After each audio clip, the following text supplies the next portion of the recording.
Hey guys, welcome back to my channel.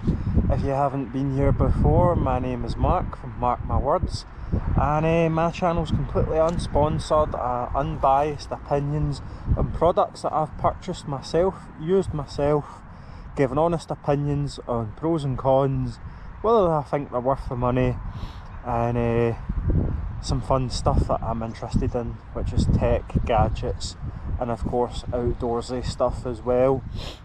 Yeah, there's hundreds of channels on YouTube that cover all these things, but they're full of advertisements and pitches of, oh, you must go buy this or buy that, or, you know, all these advertisements. We don't need that. We're here for just raw material and to show you what interests me, and the chances are if you're here watching what interests me, it interests you too.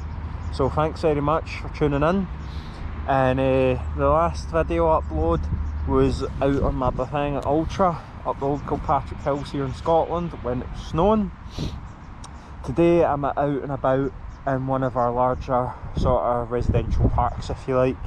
It is during the sort of second lockdown, and as we're coming to the schools going back on February the 22nd, it seems that people are feeling a bit more relaxed about getting out and about and stuff. So the park today is a little busy. There's someone actually up here ripping around, revving it on their dirt bike. Maybe doesn't bode too well for me because they're drawing all the sort of attention with the noise off that, and they're absolutely tearing up the grounds. And yeah, people are probably going to think that's me also tearing up the ground, which I'm trying to avoid doing any damage to the grass. Not that that matters because my bike here doesn't actually have off-road tyres. These don't grip too well on the soft muddy stuff, so I will do a bit of sliding around when I'm on the grass up here. The most recent things that I've done since the last video is I sent the reverb back. In my opinion, the reverb is an absolute rubbish dropper. People may tell you different, but I just could not get the thing working. Might have been sold to me faulty, might have just been garbage. Stuck the standard post back on, and my riding position's much better now. What else have I done since the last video? The last video as well, I bought this unit pack power battery bag cover thing.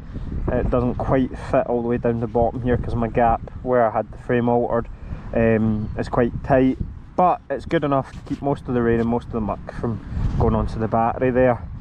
In the last video I told you it's a 21 amp hour battery. Upon charging a few charge cycles between my battery packs with my cycle satiator, it's reading in at cut off when I run the back down at about 16 amp hours, so I believe the true pack value to be 17.5 amp hours.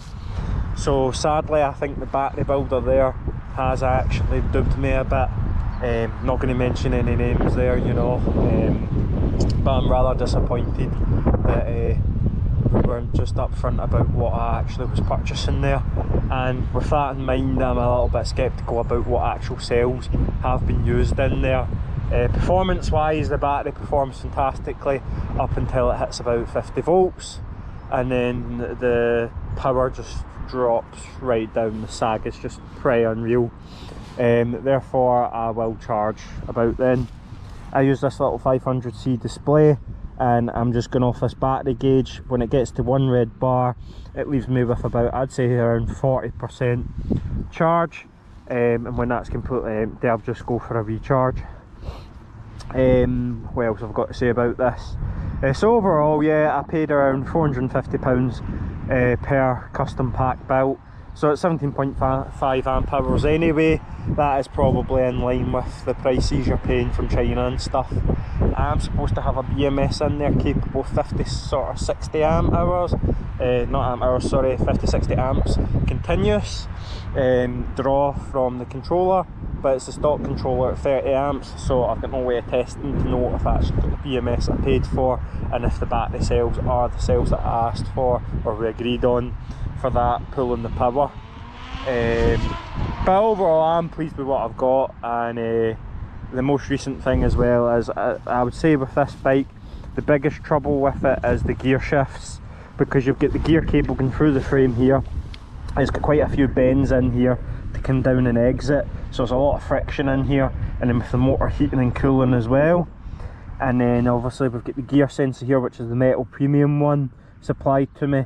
However, I've put a little bit of silicone self-fusing tape at either side over the boots on the cable to try and keep crap out of there, because my bike shop's telling me that he's flushed a lot of rubbish from this system here. Another option is obviously to remove the gear shift sensor altogether and not worry about that. But I do like the fact that it cuts power when you're shifting gears, especially if you give someone a shot of your bike that's never rode one of these before. You're not worrying about them destroying things. Keeping this clean is a nightmare, absolute nightmare. I've been washing this bike frequently, but we've had snow, we've had slush, we've had ice. Predominantly a lot of my riding is commuting for work, and yeah, this is just horrendous for keeping clean. So to do it all over again, ask your builder to fit the actual sensor part inside the frame, and it will probably stop it from drawing in a load of crap on that there gear shift cable. Or just do without it altogether and just back off your throttle when you're wanting to shift. What else have I discovered with this? Yeah, I didn't tell you about who done the modification for me in my video. I think I need a little bit of touch up with primer and paint here myself. However, the modification was carried out by S&S Steel, based in Scotland, over in East Kilbride. Absolutely fantastic guys. I appreciate them taking on the sort of custom work there for me. And there we go, we've got a boy on the dirt bike up here. I won't lie, I love the smell, but unfortunately it just draws too much attention for people, and the wrong kind of attention. So yeah, S&S Steel carried out the customization for me. They cut off these big massive bolt lug things, telling me to get the bigger DP9 pack, battery pack in here, and obviously you see it's still quite tight, but I can slide this pack in and out, no bother. And also I can get my other pack slid on to the same mount. Very quickly before we get into the riding, this is one of those mounts that has the 4 or 5 pins on it. They do corrode, especially here in Scotland with the rubbish weather we have. I tried the dielectric grease like everybody was saying. Didn't realise dielectric grease is actually an insulator for electricity. So basically it cuts your power, and yeah, it messed things up drastically for me. And I was there forever with a bank card and a lot of electrical contact cleaner, cleaning all of that dielectric grease back out of there. So all I'd say is the best thing to keep that clean is some isopropyl alcohol disc brake cleaner, or buy yourself a can of for a £5 from Halford's electrical contact cleaner. Should last you a little while, and just make a point of doing that whenever you see, when you've removed your battery, that it's starting to get that kind of greeny bluey look about it.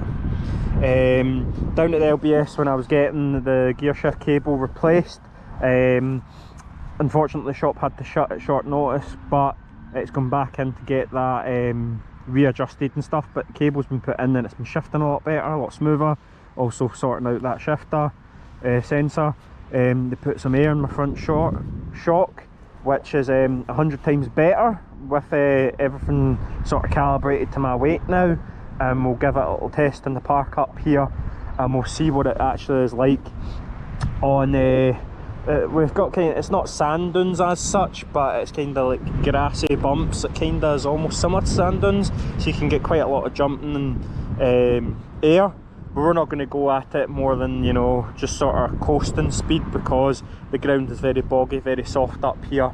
Unfortunately the dirt bike is ripped up quite a bit, which makes it a lot more dangerous for when I actually hit that as well with my not so grand off-road, non-off-road tyres.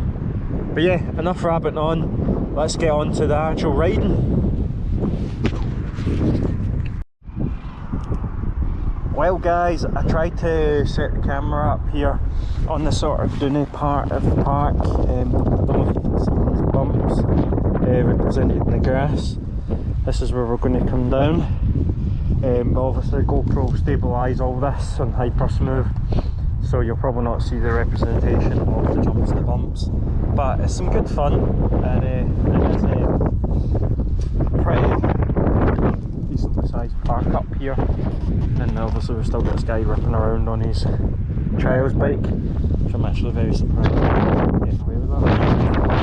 I'm not the judge. All for it for having fun, man, but just don't annoy people. You know, don't rip up the ground.